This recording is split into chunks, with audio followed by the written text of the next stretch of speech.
Chan. Ganda. Ano lang ako, tumatawag sa akin alas 4 ng umaga. Lasing. Hindi, tol, hindi. Nasa tulay lang ako.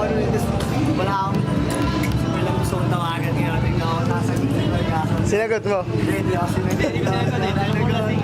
Pero hindi, tol, promise. Hindi. Kasi, capital letters yung chat niya eh. Lasing nga.